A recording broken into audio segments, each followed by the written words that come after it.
Howdy all, Wyrm here. So I know we're all hip deep in the grind for the Bozjan Southern Front, and it just so happens actually that the servers are down, so I thought this is the best time to make this video, so as soon as the servers come up, I'll jump back in, get my grind done. Now, I'm opening this video mainly because the Bozjan Southern Front introduced something that none of us were really expecting, although it was hinted at one point.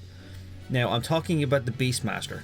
Now, if you've been into the Bozjan Southern Front, you've noticed that the Beastmaster is literally everywhere. Like, it's playing the forefront. There's multiple Beastmasters, including yours truly, the man himself, Limion, who is an absolute badass in all case in point, because it's just his attitude, his weapons, his style. He's just like a big brute force kind of, I will tame everything and I will kill everybody sort of guy. And to be honest, everybody's falling in love with him because he's freaking deadly. I love his character. I'm usually not fond of the Garlean characters in general, but he's something special. He's not the typical Garlean that you're used to.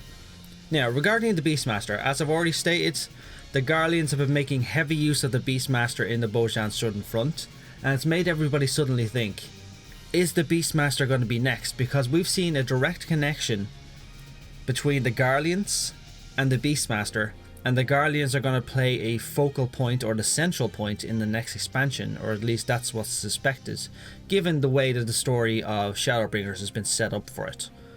Now, what does this mean for us? Does it mean we're going to get the Beastmaster? Maybe, but let's go into the Beastmaster first and just go over a few bits of it. Now, the Beastmaster is a primary job of the Final Fantasy series. It appears in some of the main games, particularly Final Fantasy V and Final Fantasy Tactics series, but it makes some little appearances in some of the others, including in our sister game Final Fantasy XI, which I'll go into in a second. Now, the Beastmaster, as you've probably already surmised, it specializes in taming or controlling beasts and other enemy monsters. But it's not just using them in order to attack, it uses them and then it augments their party's effects or does increased damage depending on what monster they catch or tame. Now, they're kind of like a support class, but they're a very good DPS class, especially in Final Fantasy XI, for example. They're an advanced job. Now, we'll take a look at the Beastmaster in Final Fantasy XI because that's going to be the focal point, given the fact that Final Fantasy XI is an MMO like 14, so it's our best comparison in terms of what a Beastmaster would look like coming into the game. Now, the Beastmaster of 11 is able to tame a number of familiars and monsters from throughout that game. However, it's mostly reliant on using the pet's abilities in order to augment the effects of their party members around them and also to do increased damage and other status effects. Such as this one, Killer Instinct, for example. Grants your pet's killer effect to party members within an area of effect. So, depending on what killer effect your pet actually has, you can do that in an AoE party buff, which is something rather interesting, which makes you think maybe the Beastmaster could be a support class, but we'll get into that. Now, generally, that's mainly what the Beastmaster is known for, just taming animals, controlling enemies, particularly controlling enemies as well. It doesn't have to tame things. It's just it has the ability to control enemies and then use their abilities against them, or just hinder them in a number of ways. Or at least that's how it plays out in 5 and particularly Tactics. Now, what does this mean for us? Does it mean Beastmaster is going to be added in 14 in the next expansion? To be honest, it's possible, but let's go over a few things first. First thing, how would the Beastmaster fit lore-wise into the game? Well, it's literally been slapped everywhere, unlike the Necromancer and Berserker who only made appearance in a dungeon due to a special circumstance. The Beastmaster has appeared in the source and has appeared on the battlefield, and we've seen it in action multiple times. There's been multiple Beastmasters as examples, with a variety of different animal pets, well, monsters to be precise. Now, the Garleans have been making heavy use of it, as I've already stated, and your man Limion here has been the main focal point. He seems to be the main Beastmaster of the entire Garlean Empire, as far as I'm concerned, because the guy's just an absolute badass, but everybody seems to take instruction and training from him. Judging by their dialogue in the Bozjan Southern Front, they keep saying that Limion is the one that taught them, that trained them about Beastmastery. Pretty much, like, the focal point of the Bozjan at the moment appears to be Beastmaster. That's not to say that Beastmaster is going to be not going to be the focal point in the next front, whatever the front is going to be. It could be the Western Front, Eastern Front, whatever you have you. But The fact that so many Beastmasters have appeared in one point, but this is probably mainly because of Limion himself, because Limion is one of the main commanders on this battlefield. It makes sense that his subordinates, aka Beastmasters, would be the main fighting commanders or the main sergeants on the battlefield, directing the main battle, alongside the creme de la creme of the Garlean forces, aka mechs and machines.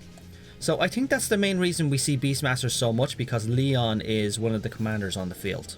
Now, what does this mean for us? Does it mean that the Bozjans are going to learn from him? Probably learn some of the tips and tricks that they've witnessed on the battlefield. Maybe they capture a few Beastmasters and learn their abilities, for example, and then we augment our abilities into a new job, aka the Beastmaster. Or we could learn from somebody like Limion, who is not so vindictive and bloodthirsty, for example. Somebody who focuses on the positive aspects of the Beastmaster, unlike Limion, who only lives for combat. So it's possible we could encounter somebody who can actually teach us the positive effects and the actual way of luring the Beastmaster, and with a soul crystal as well. So our proper teacher is probably still out there, and we'll probably encounter him sometime at the beginning of the next expansion, if the Beastmaster is going to be added. Now, from my opinion, I think that's a highly likely scenario, given the fact that the Beastmaster has been such a focal point in the Garleans' offensive at this point, and we've never seen one before.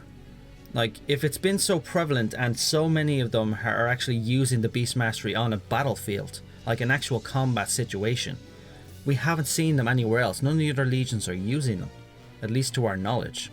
We've only seen a few of the legions so far, but so far we haven't actually seen Beastmasters outside of Limion's legion. Now, this brings us to the popular question, and pretty much the question that everybody is surmising at the moment. Will Beastmaster be a tank or a DPS? I think they're the most likely roles for it. It's not going to be a physical ranged, for example, because we've seen Limion and the others. I don't think there's been a bow one, but I'm not entirely certain. It's possible, you never know, but I'm using Limion as the example. And this guy uses an axe and a shield, so he's not a perfect example, but he's the best one we've got. Now, could it be a tank? It's entirely possible that you could have a Beastmaster and then it's using a beast literally tied to its hip in order to do all the tanking. I don't see that the mechanic actually exists in the game, but it's not entirely impossible for them to add it. I think the game engine would support something like that, but it would require a overhaul of the pet system in general, which could mean positive changes for the summoner, for example, and the scholar. It would make a rather interesting tank, given the fact that it could, just like the Beastmaster could focus on buffing its tamed animal, monster, etc. in order to actually do the tanking, so it could work in that regard.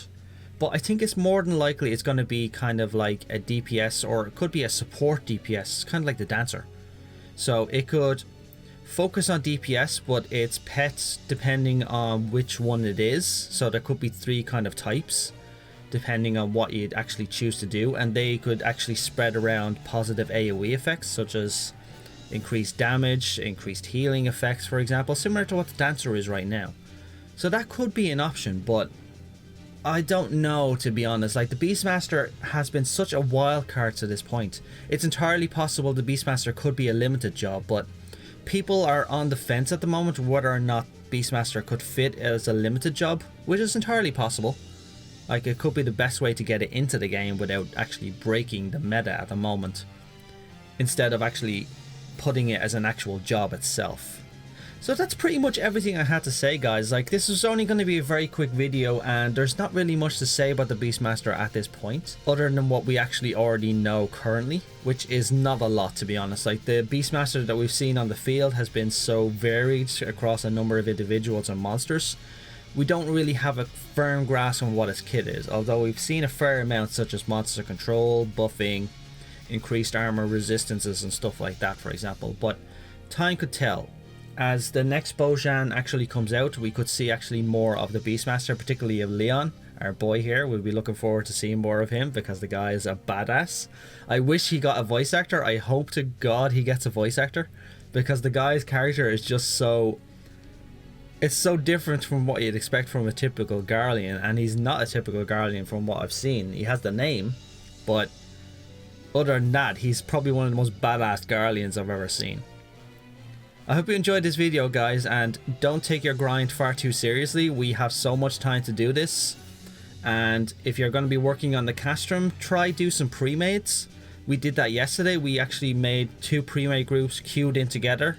Happily, we managed to get the same instance, and then we were able to do the castrum together with a couple of other groups from the pugs, and it worked out a lot better rather than relying on 48 random people.